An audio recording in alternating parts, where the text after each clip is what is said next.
ያለሽበት ሀገር መንግስት ይመርጣል።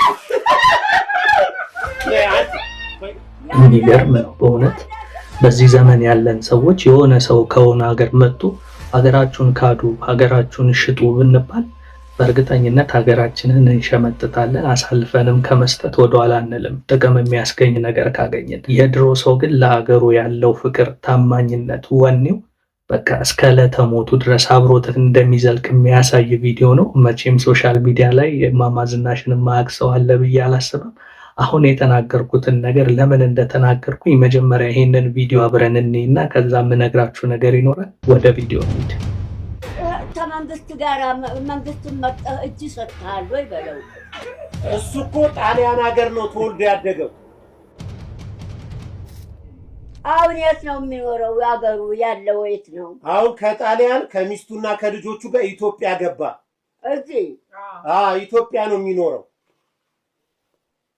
ልጆቹም እዚህ ነው የተወለዱት? እዚህ አዲስ አበባ አይደለም፣ ጣሊያን ነው የተወለዱት። አራቱም እዛ ጣሊያን ሀገር አራቱም ተወልደው እዛ ኖረህ እዚህ የመንግስት አውቆህ ነው እዚህ ገብተህ ለመኖር የቻልከው። እዚህ ኢትዮጵያ ውስጥ መንግስት አውቆሃል ወይ? አሁን ያለው መንግስት እቺኛዋ ደግሞ ከፈረንሳይ ነው የመጣችው። እዚህ ጋር ያለሽበት ሀገር መንግስት ይመርቃል።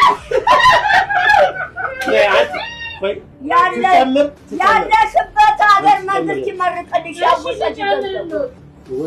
አልቀበልም። ያለሽበት ሀገር መንግስት ይመርቅልሽ።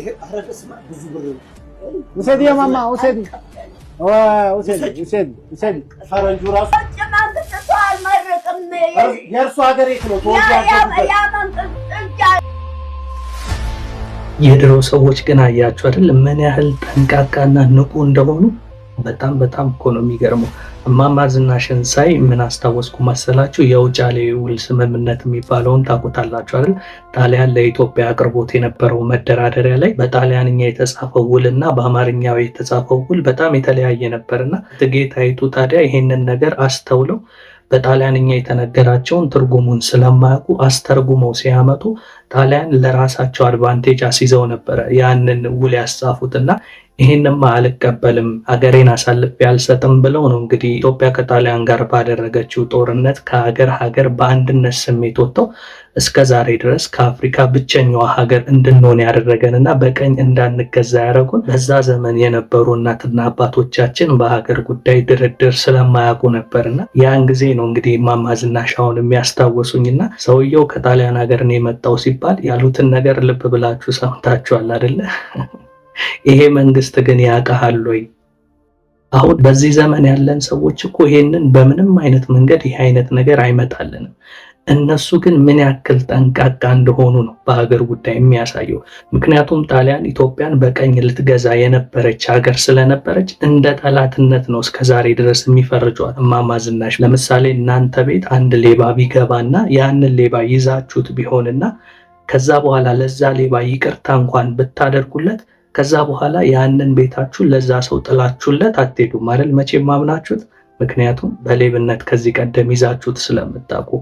አሁንም የእሳቸው ንግግር በእኔና በእናንተ አስተሳሰብ ኢትዮጵያና ጣሊያን ታርቀዋል፣ ስለዚህ ምንም ችግር የለውም አይነት ሀሳብ ነው ያለብን።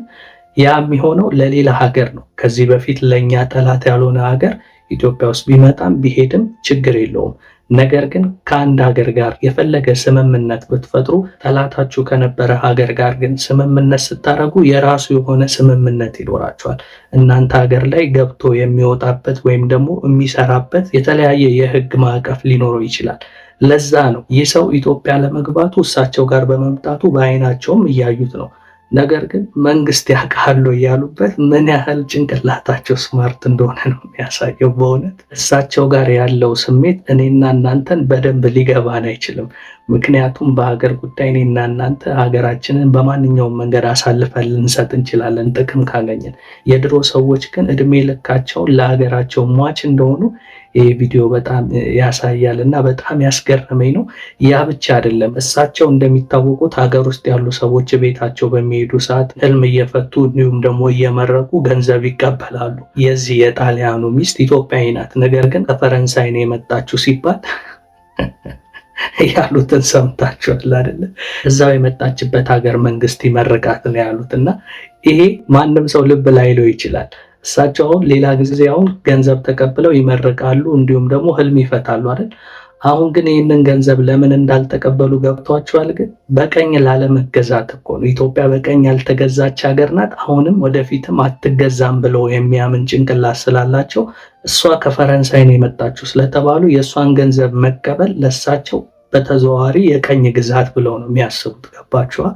ስለዚህ እማማ ዝናሽ ምን ያህል ስማርት ሰው እንደሆኑ ነው እንግዲህ በዚህ ቪዲዮ የተረዳሁት። እናንተስ ምን ተረዳችሁ?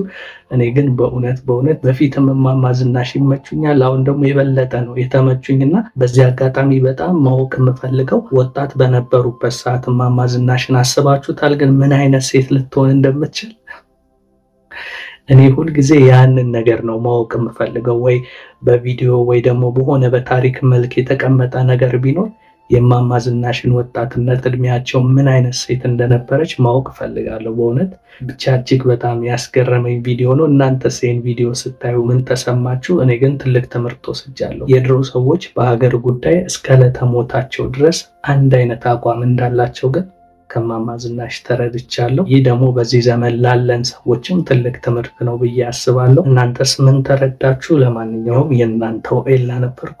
መልካም ጊዜ